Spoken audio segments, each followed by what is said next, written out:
The bull Kesrin hit the fence at a dead sprint, and the whole north line bucked like something alive.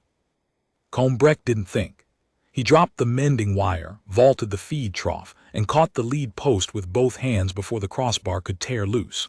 1,600 pounds of armored bovine slammed the rail a second time, and the shock traveled through the post, through his forearms and into his teeth. He held. The Kesrin, a 3-year-old steer with rust-red hide plates and a cracked horn cap from last season's rut, snorted, backed up 2 steps, and lowered his head for a third pass. "Easy," Combs said, "not loud, not a shout, just the word the way you say it when the animal already knows your voice." The steer's ears rotated forward. Its nostrils flared once wide, pulling his scent. Then the charge died in its legs. It shook its big plated skull, blew a long breath through its nose and turned broadside, walked to the water trough like nothing had happened. Behind Combs, something clicked. He turned. 3 of them stood at the edge of the yard, the big one, the runner, and the yearling. The Keth. His Keth, if ownership meant anything when you were talking about creatures that could open a locked barn door, dig under a charged perimeter fence, and still choose to sleep in a pile outside your bedroom window every night. The big one, Combs called her Black Joe, because the lower half of her face was charcoal dark where the rest of her was smoke gray, stood with her forepaws planted wide and her head low. She was watching the fence line. She'd watched the whole thing. Her lips were pulled back just enough to show the upper canines, each one the length of Combs' index finger, and the sound she was making. A low tonal click followed by a subsonic thrum that Combs could feel in his chest more than hear, meant she'd been ready to come through the fence if the Kesrin had hit him. The runner, Spool, was already moving. He was the youngest adult, lean and fast, built like a greyhound crossed with something that had too many teeth. Charcoal dark all over, lighter than Black Joe by 170 kilograms, with a longer skull and amber eyes that tracked movement with the flat patience of a predator that had learned never to rush. He circled to the far side of the Kesrin pen, his gaze locked on the steer, and Combs saw the steer clock him and take 2 steps toward the center of the herd. Good. Spool had made his point without touching anything. The yearling, Combs called her Pip, was sitting on his porch.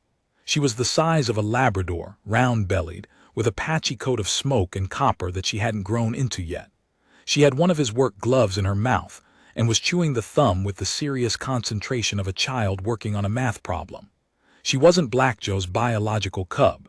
She was Spool's, or had been, before something out on the ridge had happened to her mother and Spool had brought her to the only safe ground he knew. That had been 5 months ago. Now Black Joe groomed her, and Pip slept curled against Black Joe's belly, and 3 Keth from 2 different bloodlines had become something that no bureau classification in the territorial registry had a word for. "I'm fine," Combs said to Black Joe. Black Joe's ears flicked forward, then back. She didn't move. The subsonic thrum didn't stop. She held her position until Combs walked to her, put his hand flat on the top of her skull between the ridge crests and pressed down once, a gesture he'd stumbled into months ago that seemed to mean we're done, stand down. Only then did her lips cover her teeth. She pushed her head up into his palm, hard enough to move his arm, and the thrum shifted into something warmer, a rolling vibration that Combs could feel through his wrist bones. "Yeah," he said, "I know." That was the morning. By afternoon, everything was different. The skiff came in low from the east, the way government craft always came fast, official, no hail on the ranch frequency first. Combs was cleaning the Kesrin trough when it settled on the flat ground between the barn and the boundary marker, and the first thing he noticed was that the skiff wasn't Bureau of Agricultural Holdings. It was gray, not green. Judicial Authority. The crest on the hull was the balanced scale glyph of the Varanasi Territorial Tribunal. 2 Varanasi officers stepped out first. Tall, angular, joints that bent at slightly wrong intervals, their skin a mottled amber brown that shifted shade when light moved across it. Their uniforms were pressed in formal tribunal escorts, not field agents, Behind them came a third figure, shorter, rounder, older, a Varanathy adjudicator in a dark judicial robe carrying a sealed document case. Combs set down the scrub brush. He wiped his hands on his thighs. He didn't move toward them. Black Joe was under the porch awning. She lifted her head, tracked the three figures crossing the yard, and the thrum started, not the warm one, the alert one, a lower frequency that vibrated the boards under Combs' boots. The adjudicator crossed the yard in measured steps, flanked by the two escorts. She stopped 3 meters from Combs, looked at him the way you'd look at a piece of furniture that had been delivered to the wrong address, and said, "Combs Breck, human leaseholder, territorial allotment 714, Edgewater Basin." "That's right. You are in possession of 3 unregistered Class 4 predatory fauna. A territorial violation citation was filed by the Bureau of Fauna Control 11 standard days ago. This tribunal has reviewed the citation and the Bureau's field report. You are ordered to surrender the specimens for containment and behavioral evaluation at the Regional Processing Facility in Varanath Prime, effective immediately." She held out the sealed case. Combs didn't take it. "They're not specimens," he said. "Under Territorial Statute 11.7, any predatory fauna classified at threat level 4 or above that is maintained on private land without a Category 3 containment license is subject to mandatory seizure." The adjudicator's tone was patient, practiced. She'd done this before. "You do not hold a Category 3 license. These are Class 4 animals. The statute is clear." "They're Keth," Combs said. "They've been here 9 months. They came on their own. They stay on their own. They don't hunt my stock. They don't range past the boundary, and they sleep in the yard." The Bureau's report notes that one of the specimens has a confirmed kill history. "Black Joe killed a ridgecat that came into the Kesrin pen in the 3rd month. Saved me 6 head of stock and a calving heifer. That's predator management, not a threat event." The adjudicator's expression didn't change. She placed the sealed case on the fence post. "This is a tribunal order, Mr. Breck. Noncompliance is a territorial offense. The escorts will assist in the transfer." She glanced at the 2 officers. "Secure the animals." The first officer moved toward the yard. He made it 4 steps. Black Joe came off the porch like a landslide. No run-up, no warning growl. Just sudden, total movement, 240 kilograms of muscle and cartilage-armored hide covering 10 meters in under 2 seconds. She didn't charge the officer. She put herself between him and Combs, planted all 4 feet, and went absolutely still. Her head dropped. Her ears locked forward. Her upper lip peeled back slow enough that you could count every tooth on the way up. The click came, not the soft one, the deep one, the one that said, "I see you. I see what you're about to do, decide." The officer stopped. His hand went to his sidearm instinctively, and then he looked at Black Joe's eyes, amber, slit-pupiled, locked on his face, and his hand came away from the grip and went to his side. Spool appeared from behind the barn. He didn't run. He walked, which was worse. He came around the corner at a measured pace, every stride deliberate, his head low and his eyes on the second officer. He stopped 4 meters from the man and sat down, just sat, like a dog sitting at a door. Except the dog was 70 kilograms of lean predator with a jaw spread wider than the officer's helmet, and the sitting was the kind of controlled stillness that said, "I can be here or I can be there. You choose." Pip came out from under the porch. She still had the glove. She trotted past Black Joe, past Spool, and sat down directly on Combs' left boot. She looked up at the adjudicator and yawned. 32 teeth, including the 4 needle-sharp milk canines she hadn't shed yet, and then she settled her chin on Combs' ankle and closed her eyes. Nobody moved. Combs looked at the adjudicator. "You see the problem." The adjudicator stared at the 3 Keth, then at Combs, then at Black Joe. Her mouth opened, closed. Her hands adjusted the sleeves of her judicial robe. "Mr. Breck," she said, and her voice had shifted, still formal, but the practiced edge was gone. The tribunal order is mandatory if you obstruct. I'm not obstructing anything. I'm standing in my yard. They're standing in my yard. You're the ones who came here. These animals are class 4. They are apex predators. They should not be. Sitting on my boot, Combe looked down at Pip, chewing my glove. The adjudicator's jaw tightened. She turned to the first officer. Stun deployment. Subdue the large one first. The officer looked at her, then at Black Joe, then back at the adjudicator. Ma'am, with respect, that animal will be on me before the charge cycles. You are a tribunal escort, you have. Ma'am, I know what I have. I also know what she has. He gestured at Black Joe's mouth, and she's not the one I'm worried about. His eyes moved to Spool, still sitting, still watching. That one hasn't blinked since I stepped off the skiff. The adjudicator stood very still. The wind moved across the yard. Somewhere in the Kesrin pen, a cow lowed softly. Pip chewed the glove. This will go to a full hearing, the adjudicator said finally. You understand that. A territorial court. Formal proceedings. If you are found in violation, the animals will be seized by force and you will face custodial penalties. I understand, Combe said. You have 14 days. She picked up the sealed case from the fence post, turned and walked back to the skiff. The officers followed. Neither one turned their back on Black Joe until they were inside the craft. The skiff lifted. Black Joe watched it go. She didn't relax until it was a speck against the ridgeline. Then she turned, walked to Combe and pressed her skull against his hip so hard she nearly knocked him off his feet. Yeah, he said. He put his hand on her head. We've got 14 days. The 14 days were the longest of Combe's life. Not because of the waiting, but because of what the waiting revealed. The Bureau sent an inspector on day 3. A Varanathy field tech named Drawl, younger than the adjudicator, and carrying a scanner rig that looked like it cost more than Combe's lease. He was supposed to document the Keth's behavioral patterns for the hearing record. Drawl made it 10 steps into the yard before Spool materialized at the corner of the barn and sat down between him and the Kesrin pen. Not blocking, not growling, just sitting, watching.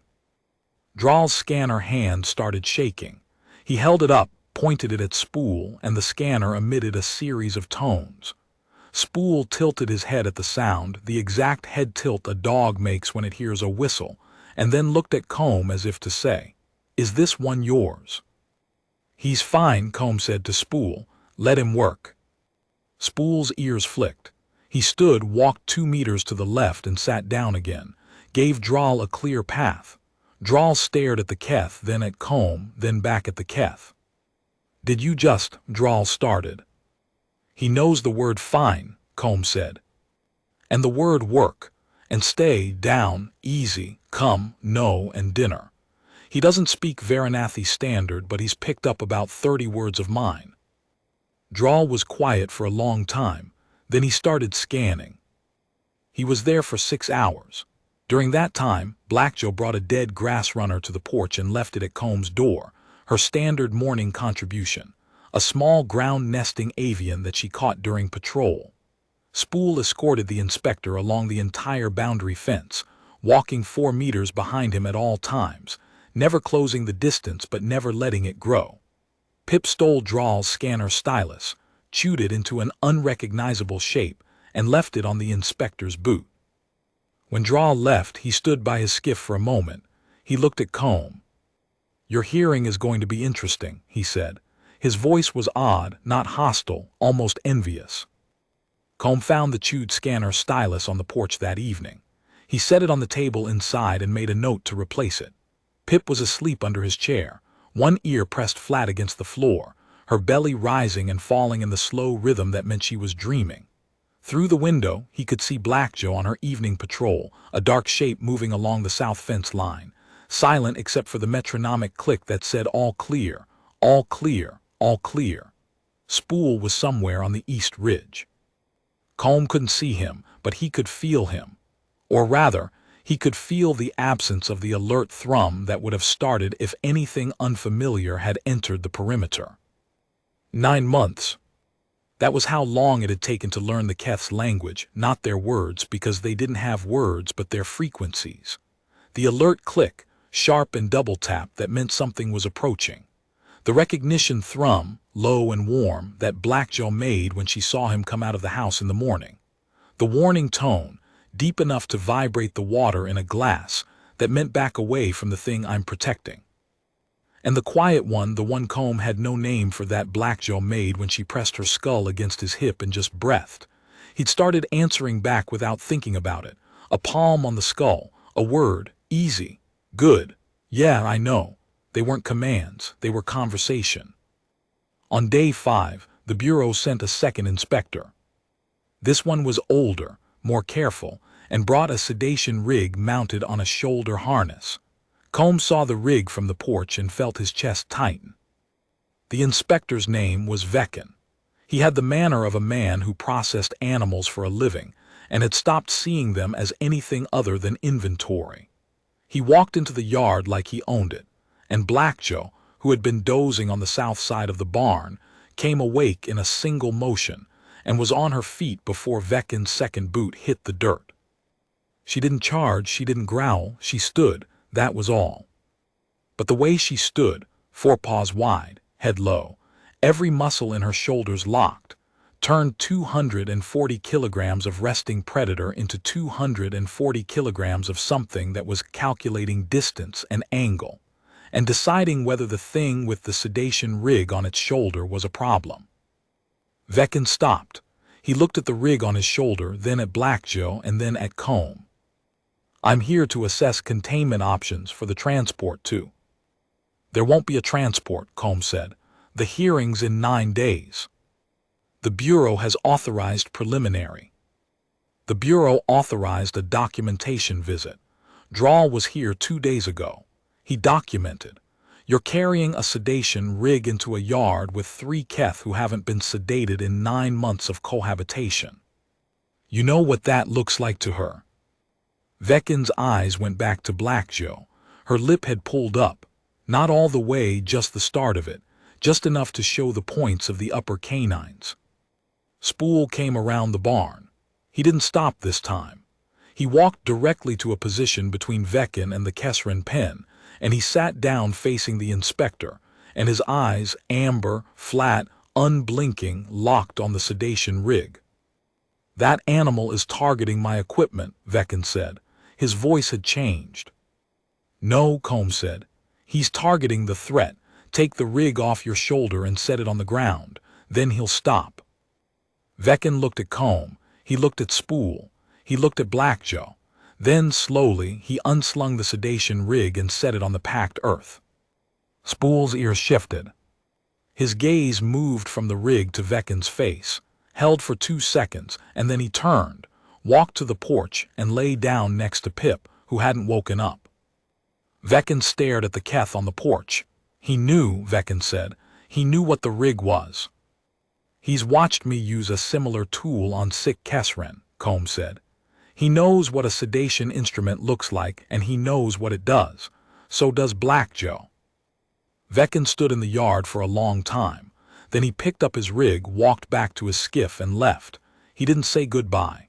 He didn't say your hearing is going to be interesting. He didn't say anything.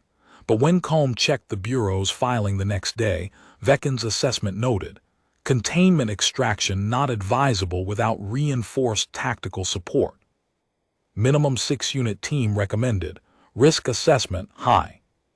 Combe read the recommendation twice. 6 armed tactical units to extract 3 animals from a ranch hand's yard. The Bureau's own inspector had just told them they were outmatched. On day 7, Combe's neighbor Tenek came by. Tenek was Varanathy, a grain farmer on allotment 713. He was the closest thing Combe had to a friend on this continent. He brought a crate of processed grain bars and a look on his angular face that Combe recognized as worry translated through alien features. The Bureau is listing precedents, Tenek said, sitting on the porch while Pip gnawed on a grain bar between his feet. He looked down at her with the cautious fascination of a man who had been afraid of the Keth for the first 3 months and now let the yearling sleep on his boot. 17 cases of unlicensed Class 4 cohabitation in the last 40 years. All 17 ended in seizure. 17 and 0, Combs said. 17 and 0, Tenek nodded. The Bureau has never lost a Class 4 case. They're putting 2 behavioral scientists on the stand. Both will testify that the Keth's behavior is conditioned response, not affiliation. That you are a food source, not a pack member.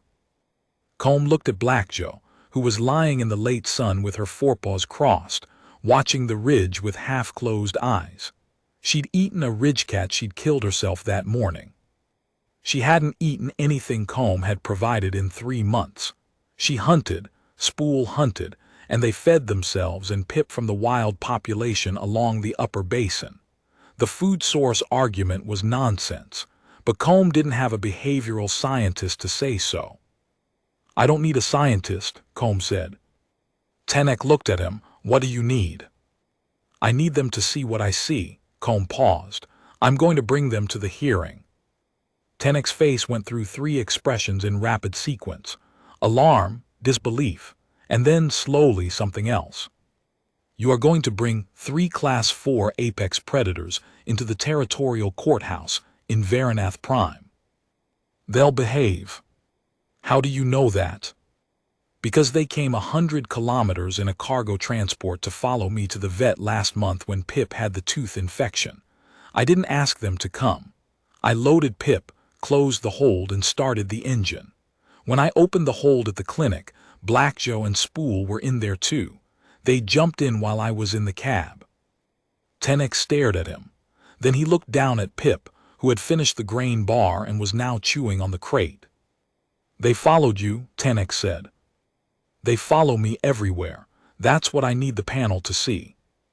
Tenek was quiet for a while. Pip had finished the crate and was now investigating his boot laces.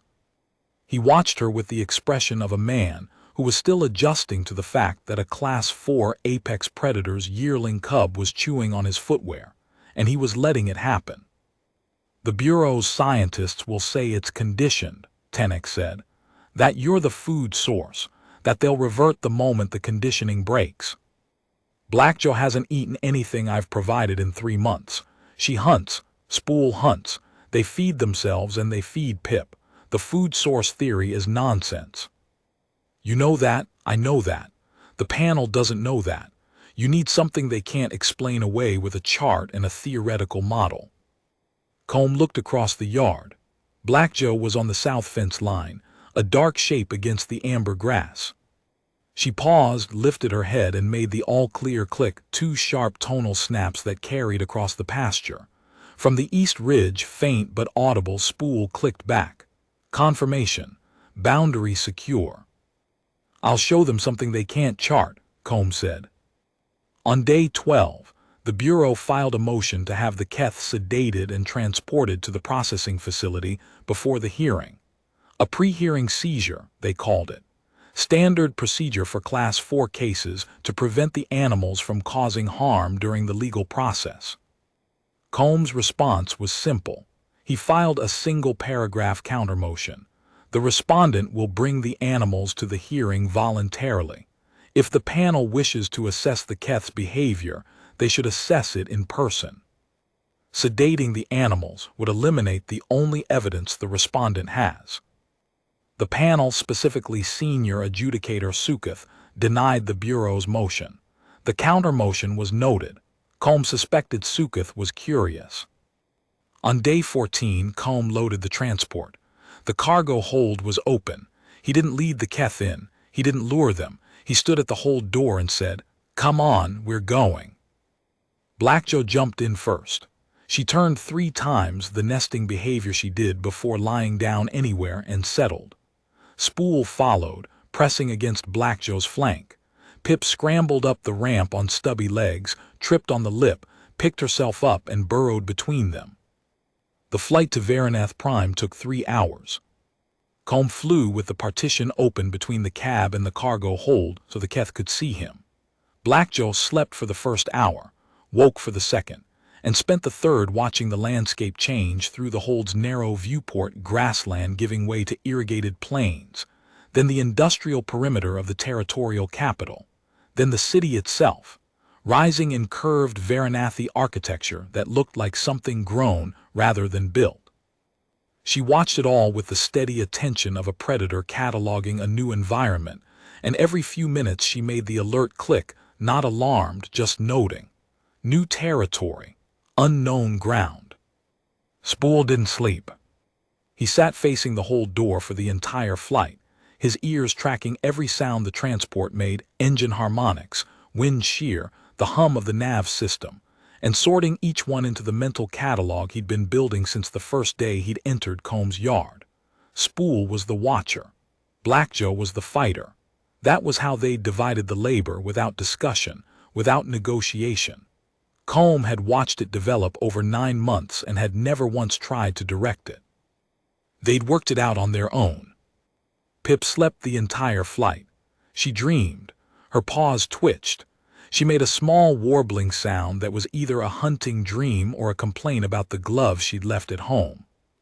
When Combe opened the hold at the courthouse's cargo yard, all 3 Keth were exactly where he'd left them. Black Joe lifted her head, sniffed the unfamiliar air, industrial, urban, the chemical-sharp smell of a city built for Varanasi metabolisms, and looked at Combe. Her nostrils worked the air for 15 seconds. She was reading the yard, every species that had walked through it, every chemical compound on the flagstones, every trace of the 200 beings who were gathering inside the courthouse, to decide whether she and her pack would be taken away from the only human who had ever let them stay. "Stay here," he said. "I'll come get you." She looked at him, then she lay back down. But she positioned herself facing the door of the hold, and her ears stayed forward, and the alert click, low, steady, metronomic, continued. Spool's gaze swept the yard perimeter once, twice, cataloging every entrance, every exit, every line of sight. Then he settled at the hold door's edge, guarding the opening. His posture said, "This is where we are.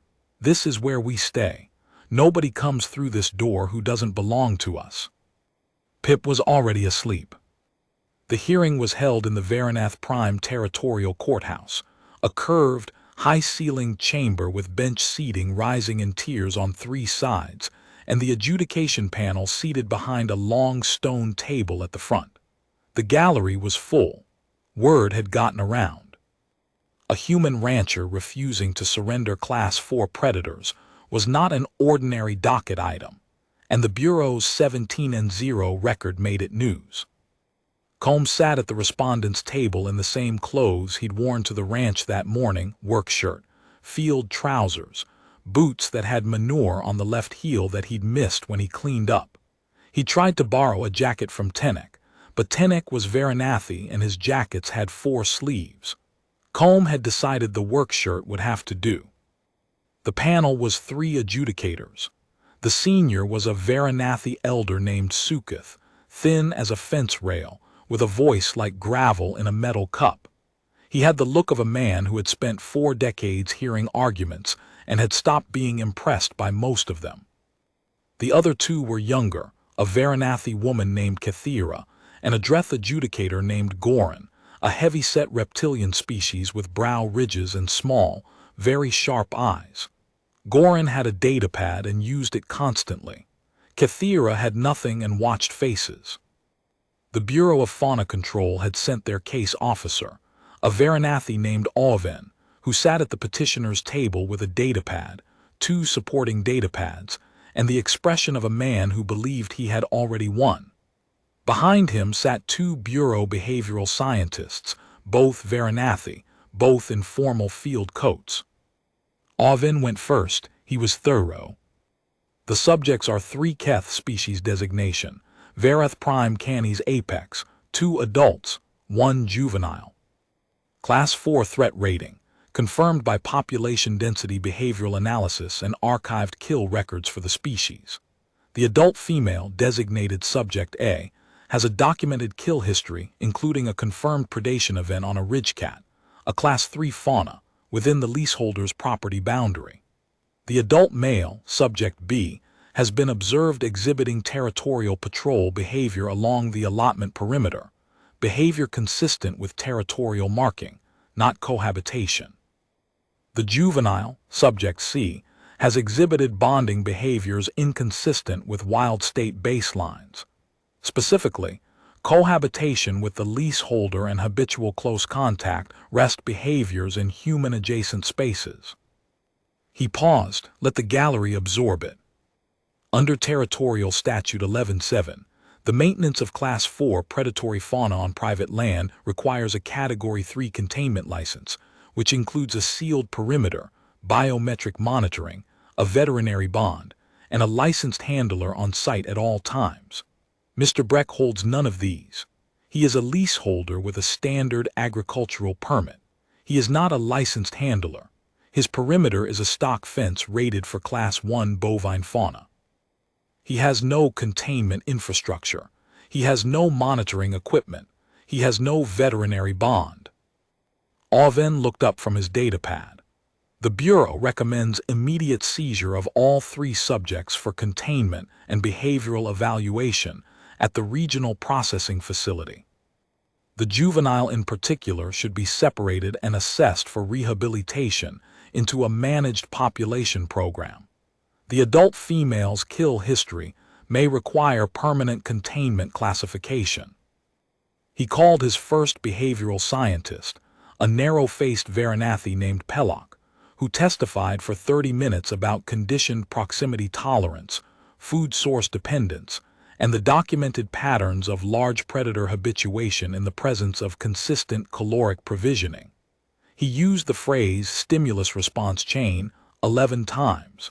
He never once used the word trust. The second scientist, Versh, was more measured. She acknowledged that the Keth's behavior was atypical, but cautioned against projecting sapient emotional frameworks onto fauna-level cognition. She described 3 case studies in which predator cohabitation had ended in human injury or death, none involving Keth, but all involving Class 3 or Class 4 fauna. The gallery listened. The implication was clear. This was dangerous, regardless of how it looked. Oven rested his case. The gallery murmured. Suketh turned his thin face toward Combe. Mr. Breck, you may respond. Combe stood up. He didn't have a datapad. He didn't have notes. He didn't have a behavioral scientist. He had his hands, which he put on the table, and his voice, which he kept level. I'm a ranch hand, he said. I've been on allotment 714 for 3 years. Before that, I worked cattle on 4 different stations across the outer territories. I'm not a scientist. I'm not a handler. I don't have a containment license because I don't contain anything. He paused, let that sit. The Keth came to me. I didn't trap them, I didn't bait them, I didn't breed them. 9 months ago, Blackjoe, that's subject A, but her name is Blackjoe, showed up at the south fence with a yearling cub, Pip. She was thin. The cub was thinner. It was late winter and the ridge cats had pushed the Keth packs out of the upper basin. I don't know where Blackjoe's pack was. I don't know if she had one anymore. She stood at the fence for 2 days. On the 3rd day, I left a Kesrin haunch on a post and went inside. He could see Goran, the Dreth adjudicator, writing something. He kept going. She ate, she stayed. But here's what the Bureau's food source theory doesn't cover. She stopped eating what I left within 2 weeks. She started hunting on her own. Ridge cats, grass runners, basin hares. She feeds herself. She feeds Pip. She's been self-sustaining for 7 months. The food source isn't the reason she stays. Pellock, the Bureau's scientist, shifted in his seat. Combe could see him reaching for his datapad. A week after Blackjoe arrived, spools showed up subject B, different bloodline, different territory based on his markings. He was young, alone, and he had a gash across his shoulder that went to the bone. I didn't touch him. He came into the yard on his own, lay down near Blackjoe, and she let him stay. She shouldn't have. Keth are territorial. A strange male near a female with a cub should have triggered a fight. It didn't. He looked at the panel.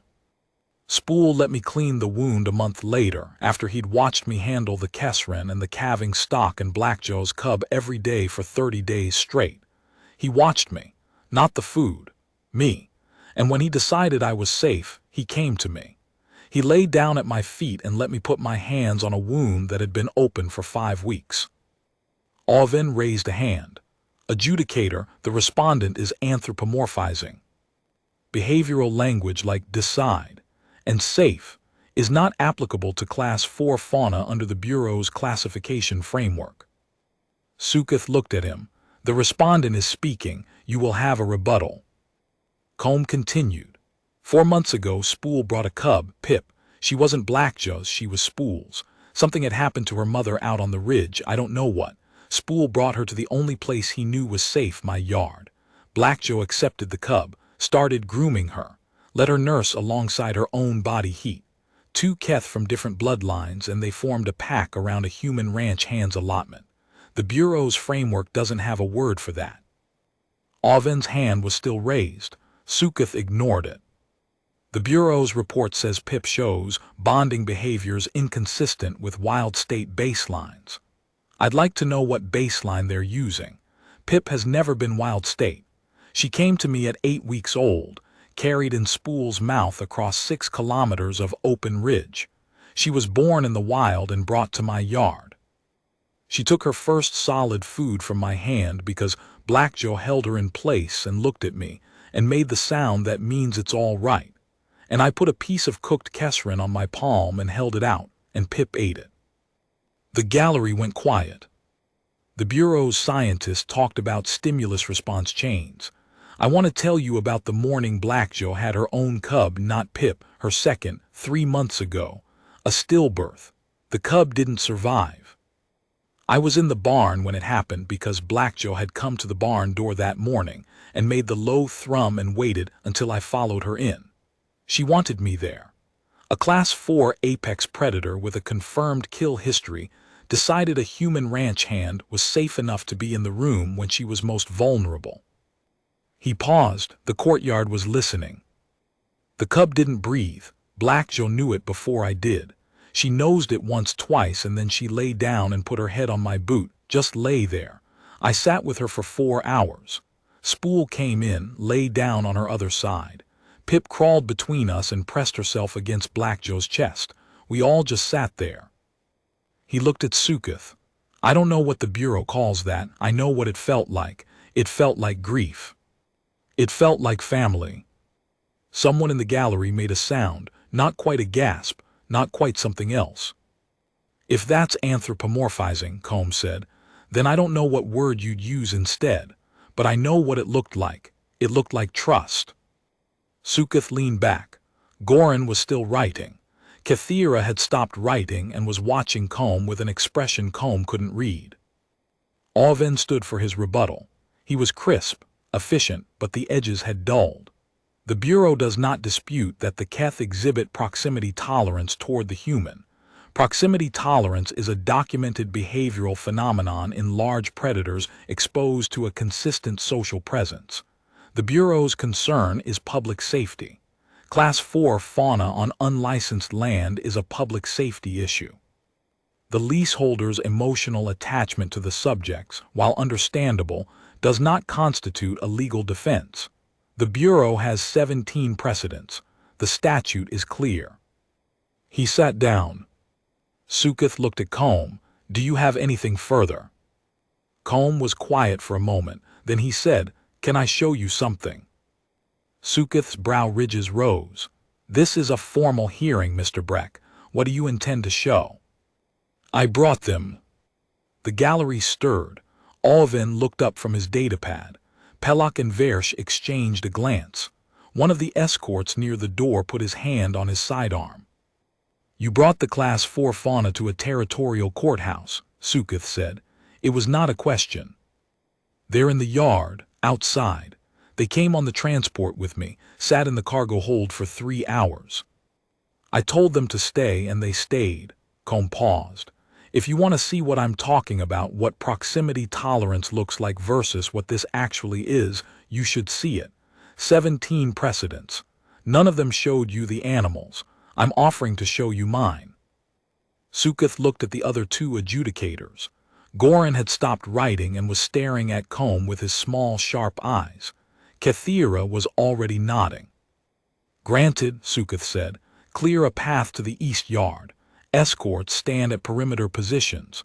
No weapons drawn unless I order it." They moved outside. All of them, the panel, the bureau officer, the scientists, the gallery, the escorts. The east yard of the courthouse was a flagstoned courtyard with a retaining wall on 3 sides and the courthouse itself on the 4th. It had been used for cargo loading. Now it was being used for something no one in the building had ever seen. Black Joe was lying in the center of the yard, exactly where Combe had told her to wait. She'd been there for over 2 hours. She hadn't moved. Spool was 5 meters to her left, sitting upright, watching the courthouse doors. His ears had been tracking the sounds of the hearing through the stone walls, the voices, the footsteps, the murmurs of the gallery, and when the doors opened and 200 people spilled out, his gaze locked on the opening and held. Pip was on top of a cargo crate, curled up with her tail over her nose, sound asleep. The gallery spilled out onto the raised walkway above the yard. 200 Varanathi, a handful of Dreth, a few other species Combe didn't recognize. They lined the railing and stared down at the 3 Keth in the open courtyard. Alvin stood with his arms folded, his datapad forgotten. Pelak had his scanner out. Versh was watching with an expression that had shifted from professional skepticism to something rower. Combe walked down the steps into the yard. Alone. He heard the intake of breath from the gallery, a collective sound, involuntary, the kind of sound a crowd makes when someone steps off a ledge. Blackjaw's head came up. Her ears rotated toward him. The click started, the warm one, the recognition tone. She rose to her feet in a single fluid motion, and Combe could feel the gallery tense behind him. 240 kilograms of apex predator standing up looked like a threat to everyone who didn't know her. Combe walked to her. He put his hand on the top of her skull between the ridge crests, pressed down once. She pushed up into his palm and the thrum rolled through her chest and Combe said, "Down." Black Joe lay down, not a collapse. A controlled descent, chest first, haunches second, forepaws extended, head up. She looked at the gallery. She looked at the panel. She looked back at Combe. She was calm. "Roll," Combe said. She rolled, onto her side, then onto her back, all 4 paws in the air, the pale underside of her jaw exposed, the softest part of her belly facing the sky. The most vulnerable position a predator could take. The gallery went silent. Not quiet, silent. Pelak's scanner beeped. He looked at the readout and Combe saw his face change. Whatever the scanner was telling him, heart rate, cortisol levels, stress markers, it wasn't what conditioned proximity tolerance looked like. Spool stood up and walked to Combe. He didn't need a command. He came because Black Joe was down and the strangers were watching, and his job, as he understood it, was to be where Combe was. He sat at Comb's right side, shoulder against Comb's thigh, and looked up at the gallery with an expression that Combe could only describe as patient boredom. Pip woke up. She climbed down from the cargo crate, back legs first, front legs scrabbling, a graceless descent that got a ripple of something from the gallery that might have been a stifled laugh, and trotted across the flagstones. She climbed into Comb's lap the moment he knelt down. She weighed 31 kilograms. She felt like a sack of warm grain. She put her head against his chest and closed her eyes, and Combe could hear her breathing settle into the slow rhythm that meant she was going back to sleep. Combe looked up at the panel. Suketh was standing at the railing, his thin hands gripping the stone, his expression unreadable. Goran was holding his datapad at his side, forgotten. Kethira had one hand over her mouth. Alvin was standing behind the panel. His datapad was dark. He was looking at Black Joe, a Class 4 apex predator lying on her back in the middle of a courthouse yard, belly exposed, in front of 200 witnesses, because a human ranch hand had said roll in a quiet voice. "This isn't proximity tolerance," Combe said from his knees. with a yearling keth asleep in his lap, and a 70-kilogram predator leaning against his side, and a 240-kilogram female lying belly up at his feet. Proximity tolerance doesn't follow you 100 kilometers to a courthouse. It doesn't sit in a cargo hold for 3 hours because you told it to stay. It doesn't show you its belly in front of strangers. He paused. Pip shifted in his lap. Her paw twitched, dreaming. This is what it looks like when they decide you're theirs. The wind crossed the yard. Black Joe's ear flicked. Spool's eyes tracked a bird across the upper railing and then came back to the gallery, steady. Suketh spoke from the railing. His voice carried across the stones. Mr. Auven, in the Bureau's classification framework for Class 4 fauna, is there a designation for a specimen that voluntarily assumes a submission posture in an unfamiliar environment, in the presence of 200 unknown observers, at the verbal command of an unlicensed handler? Auven opened his mouth, closed it, opened it again. No, he said, there is not. Dr. Pellock, your scanner, what are the subject's stress indicators? Pellock looked at his scanner. He looked at it for a long time. Baseline, he said. His voice was thin. She's at resting baseline. Heart rate, cortisol, adrenaline markers all baseline, as if she were asleep in her own den. In a public courtyard, in an unfamiliar city, surrounded by 200 strangers. Yes. And the juvenile. Pellock pointed the scanner at Pip. The readout took 5 seconds. Asleep, he said, deep sleep, no stress markers at all. Suketh looked at Versh. Dr. Versh, in your 3 case studies of failed predator cohabitation, in any of them, did the animal demonstrate baseline stress levels in an unfamiliar public environment? Versh was quiet for a long time. No, she said. In all 3 cases, the animals exhibited acute stress responses within minutes of leaving the cohabitation site. Elevated cortisol, defensive posturing, threat displays. The bond, such as it was site-specific. It didn't travel. This one traveled. Yes, Versh looked at Black Joe, at Comb's hand on her skull, at Pip asleep. This one traveled. Suketh looked down at Comb. At the keth. At the courtyard full of witnesses whose expressions ranged from shock to something that might have been awe. How did this start, Mr. Breck? The question was quiet, not procedural. Something more personal had entered the old adjudicator's voice. Comb looked down at Pip. He could feel her heartbeat against his forearm, slow and steady. I was mending a fence, he said. First winter, cold. I had my back to the south pasture and I felt something watching me. I turned around and she was there, Black Joe. 30 meters out, just standing, looking. She had the cub behind her pressed against her hind leg. Both of them were thin, you could see ribs. He paused. The courtyard was listening. I didn't move. I didn't call. I just went back to mending the fence. Figured she'd leave. She didn't. She was there the next morning and the next. On the 3rd day I left meat on a post and went inside. In the morning the meat was gone and there was a dead ridgecat on my porch. She'd killed it during the night. Dropped it at my door. He looked up at Suketh. I don't know what the Bureau calls that. I know what a rancher calls it. She was paying board. A sound moved through the gallery. Not a laugh, not a gasp. Something warmer than either. I didn't train her, Combs said. I didn't contain her. I talked to her the same way I talked to the Kesren, the same way I've talked to every animal I've ever worked. Low, steady. The same words every time. She started answering. Not with words, with sounds, clicks, hums, that chest thrum you can feel more than hear. After a while I figured out what they meant. After a while she figured out what mine meant. We just learned each other. He scratched Pip behind the ear. She made a small sound in her sleep, a miniature version of Black Joe's thrum, higher pitched, buzzing against his palm. Auven stood.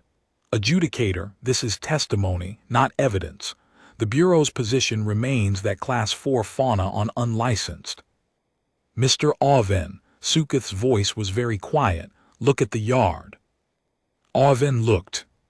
Black Joe was still on her back. She had turned her head and was watching Combe, and her eyes, amber, slit-pupilled, large enough that you could see yourself in them, were half closed.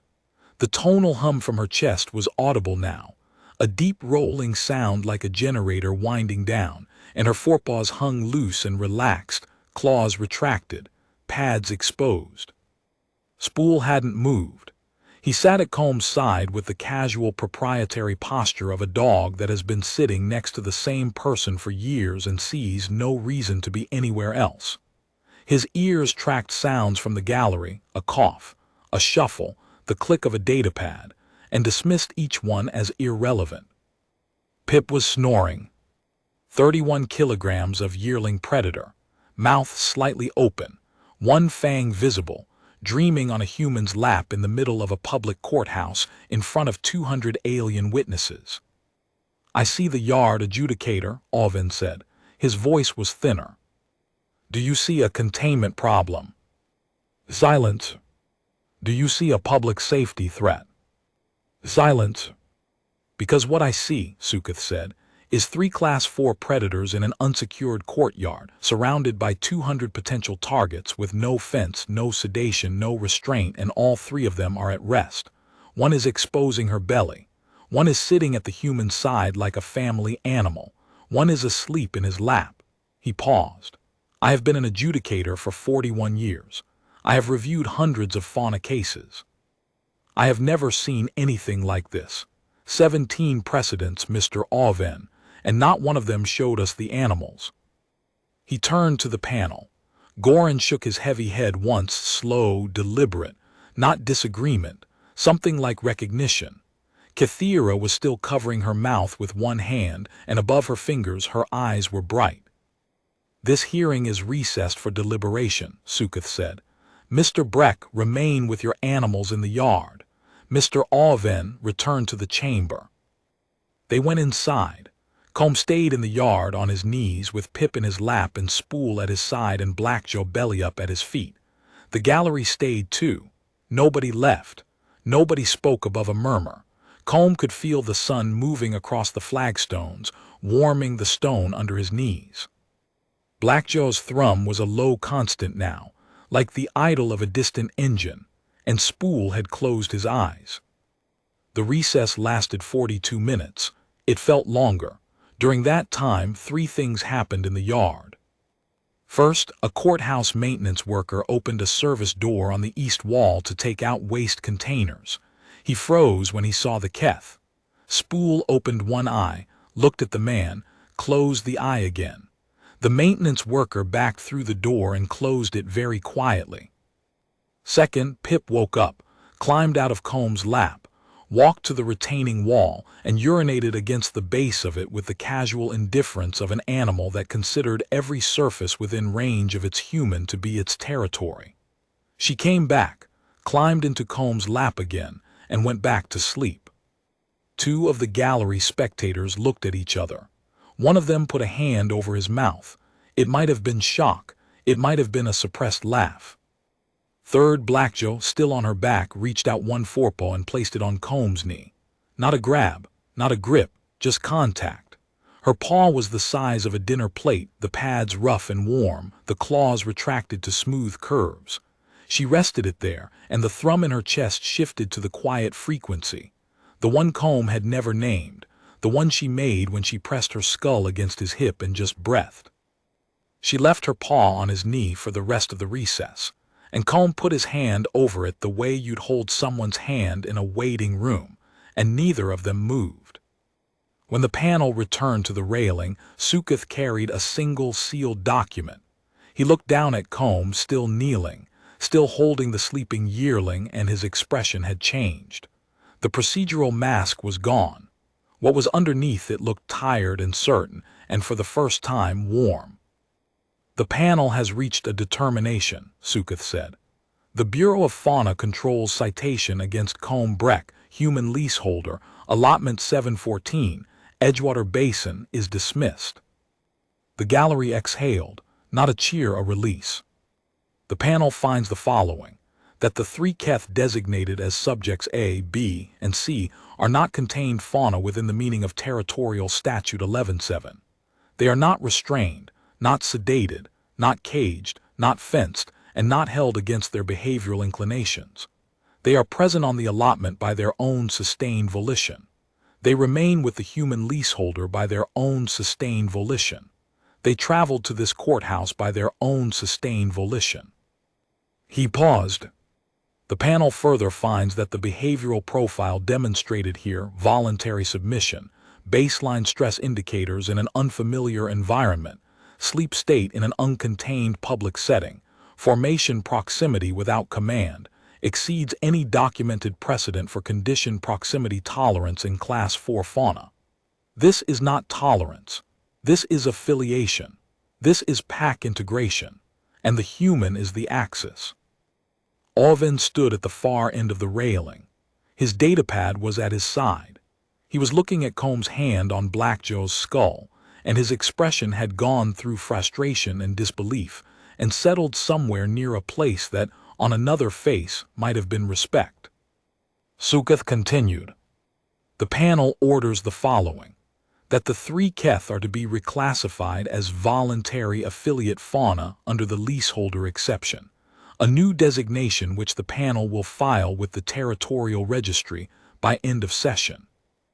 That Mr. Breck is granted a provisional affiliate handler status, pending the creation of a formal regulatory framework, which the panel recommends the Bureau develop in consultation with, and I want to be precise about this, in consultation with Mr. Breck, who appears to know more about Keth behavioral integration than anyone currently employed by the Bureau of Fauna Control.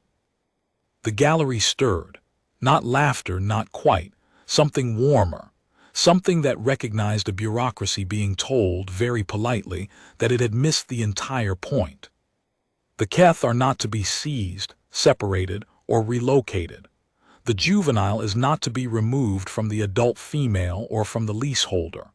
The allotment's containment status is reclassified to open affiliate, recognizing that the most effective containment in this case is the absence of containment. He looked at Alvin. Mr. Alvin, the Bureau's classification framework currently has no category for what we witnessed today. I suggest you build one. You might start by visiting the allotment. Alvin said nothing. He picked up his datapad, looked at it, and turned it off. Suketh looked down at Combe one last time. Mr. Breck, take your animals home. Combe stood up, slow, careful not to wake Pip. She stirred against his chest, yawned all 32 teeth, the milk canines catching the afternoon light, and settled. Black Joe rolled to her feet and shook, the way a dog shakes after a nap, and the gallery flinched collectively at the sight of a Class 4 predator shaking itself awake 3 meters from the nearest spectator. Spool stood, stretched, and yawned his own yawn wider with more teeth, directed at nobody in particular. Combe walked toward the yard gate. He didn't whistle, he didn't click, he didn't give a command. Black Joe fell in at his left shoulder. Spool fell in at his right. Pip adjusted in his arms, found the warm spot between his neck and his collarbone, and went back to sleep. They walked through the courthouse corridor together, the human and the 3 Keth moving in formation, the click of claws on flagstone mixing with the sound of Combs' boots. Courthouse staff pressed against the walls to let them pass. A young Varanathy clerk, carrying a stack of sealed documents, stopped dead in the middle of the hallway, stared, and then stepped aside with her mouth open and her documents clutched to her chest. Outside the transport was where Combe had left it. He opened the cargo hold. Black Joe jumped in first, turned 3 times, and lay down. Spool followed, pressed against Black Joe's flank. Combe set Pip between them, and the yearling burrowed into the space between Black Joe's forepaw and Spool's ribs and was asleep before Combe closed the hold. He climbed into the pilot's seat, started the engine. The transport lifted, and through the rear monitor Combe could see the courthouse receding, the gallery still lining the railing, watching, and among them, standing very still, Suketh. The old adjudicator's thin face was turned toward the transport, and his expression, even at distance, even through the monitor's grain, was not the face of a bureaucrat who had ruled on a fauna citation. It was the face of someone who had just watched a man walk through a room full of strangers with 3 apex predators at his side and a sleeping cub in his arms, and understood that the most dangerous thing in the yard had never been the animals. The flight home took 3 hours. Combe flew in silence. The transport hummed. Behind him, through the bulkhead, he could hear the Keth settling, Blackjaw's low thrum, Spool's breathing, the small rustling sounds of Pip rearranging herself in her sleep. He thought about the adjudicator's words: voluntary affiliate fauna, pack integration, the human is the axis. He thought about the first night, 9 months ago, when he'd left the meat on the post and gone inside and watched through the window as Blackjaw approached, slow, cautious, every step tested and ate. How she'd looked at the house. How she'd looked at the window and seen him watching and hadn't run. He thought about Spool, alone on the ridge, bleeding from a wound that should have killed him. How Combe had sat outside the fence every evening for a month, just sitting, not moving, not reaching, not pushing. How Spool had come to him 1 step per day, 1 meter per week, until the evening he lay down at Combe's feet and let Combe put his hands on the wound and start cleaning it. They didn't choose me because I'm special, Combe thought. They chose me because I was still, because I didn't chase them, didn't corner them, didn't try to make them into something they weren't. I just let them be what they are. And what they are when you let them be is this: family. The ridgeline of Edgewater Basin came into view through the forward screen.